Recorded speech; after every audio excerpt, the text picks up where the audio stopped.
question difficile. Il y a un livre qui s'appelle Le Pari de l'Espérance. C'est un livre qui a été écrit par Alain Cugnot et Geneviève Como et qui nous a beaucoup inspirés. Et à un moment dans ce livre, ces auteurs disent « L'espérance ne cherche pas des solutions, mais des passages. Elle ouvre une brèche, elle fait rouler une pierre comme au matin de Pâques. » Et on a écrit cette phrase dans notre conclusion de livre, et il y a beaucoup de personnes qui sont venues nous voir et qui nous ont dit « Bon, c'est bien beau comme phrase, mais il y a un moment, il faut quand même trouver des solutions. Il y a un moment où il faut quand même se battre, et on ne peut pas être simplement dans une espérance aveugle où on va prier et se dire « Tout va bien se passer. » Et en effet, mais sans doute que l'espérance chrétienne, et là où le travail, à mon avis, qui est fait à Reporter est vraiment inspirant, c'est l'espérance qui donne à voir des passages, c'est-à-dire qui donne à voir qu'il y a quelque chose qui naît, il y a de la vie qui naît dans cette lutte qui paraît peut-être apocalyptique. Et tout ce qui se passe à Notre-Dame-des-Landes ou dans d'autres lieux dont souvent on ne sait pas parce que les grands médias ne disent pas ce qui se passe, c'est des lieux où il y a des projets de société qui se dessinent, qui sont pleins d'espérance et où on retrouve des manières de se parler, des manières de vivre ensemble nouvelles. Et donc, il faut toujours tenir ça ensemble, c'est-à-dire qu'à la fois, il y a cette lutte à mener au quotidien et qui est difficile parce que arrêter de prendre sa voiture, arrêter de prendre l'avion, etc., ou aller faire militer auprès des grands actionnaires, c'est coûteux, et en même temps, avec la certitude que dans cette lutte, il y a quelque chose qui se dévoile, qui parle de Dieu et qui parle de peut-être la vie à venir meilleure.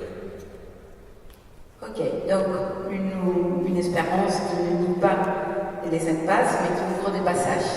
Alors, Hervé. En fait, on est dans un vrai désarroi en ce moment, c'est-à-dire que les choses ne vont pas dans le bon sens. Si on suit l'écologie, et c'est mon cas et sans doute celui de beaucoup d'autres ici depuis longtemps, on se dit mais les choses ne s'améliorent pas. Certes, la conscience a sans doute augmenté, mais tous les indicateurs, qu'ils soient sur le climat, la biodiversité, l'état des écosystèmes, la pollution, se dégradent. L'économie ne change pas, elle est fondamentalement orientée vers toujours plus de croissance, de production, de destruction matérielle. Les rapports sociaux se dégradent aussi parce que l'inégalité continue à croître et manifestement les classes de profiteurs n'ont pas du tout l'intention de changer leur optique. Et donc on a du mal à voir un avenir sombre. Sans parler, mais c'est évidemment lié, la perspective de la montée de l'hypothèse de la guerre, qui est quelque chose qui était sorti de l'imaginaire presque européen et occidental depuis la Deuxième Guerre mondiale. Il y avait des guerres, mais elles étaient pas chez nous.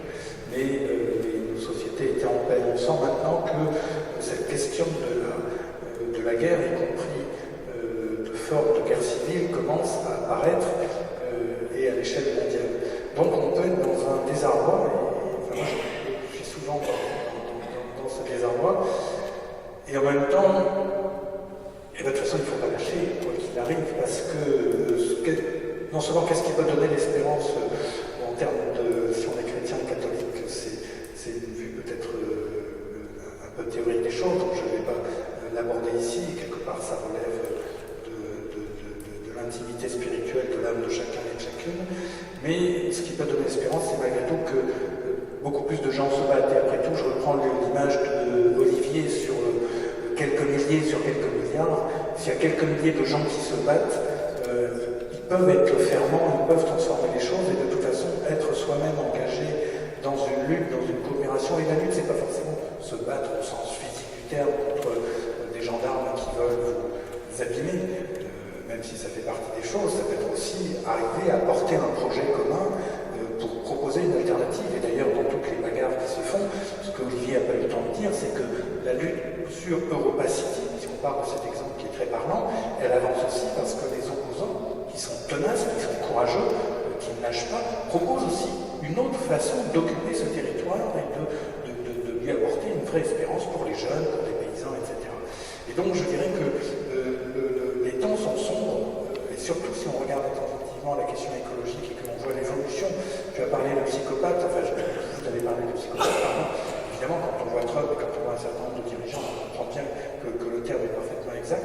Donc on est dans un monde qui peut être dirigé par des psychopathes, où tous les indicateurs et toutes les tendances sont mauvaises, mais l'espérance que l'on peut avoir, c'est que, d'abord si on est chrétien, quelque part, c'est un mot qui est là aussi au cœur, c'est pas exclusif, mais au cœur de la foi que l'on peut avoir. Et puis, c'est cette espérance que l'on trouve dans les luttes, dans la coopération, dans renouer aussi sans doute des liens dans une société qui est devenue très individualiste, très matérialiste, où précisément tout le système veut nous isoler les uns des autres et veut isoler les jeunes les uns des autres en leur disant que c'est le téléphone portable qui va regarder 4 heures par jour ou 5 heures par jour, paraît-il, qui va lui apporter. Alors que quand on est engagé dans des projets, dans des luttes, dans autre chose, on recrée du lien et c'est par ce lien, par cette fraternité humaine que peuvent se trouver l'espérance. Donc je ne sais pas comment articuler l'un et l'autre, simplement ne pas lâcher, se battre, espérer et trouver la force de cet espoir. Et l'espoir, ça veut dire quoi? C'est pas un sentiment froid, c'est j'agis avec d'autres parce que nous allons transformer, nous allons obtenir un résultat positif. L'espoir, c'est une vision de l'avenir, on va le transformer. Et bien si on se retrouve ensemble, même quelques-uns, avec cette force et cette énergie en commun, on peut se redonner de l'énergie en commun. Et c'est ce qui peut nous permettre de lutter contre le désarroi, contre le désespoir, et aussi après tout de transmettre cette énergie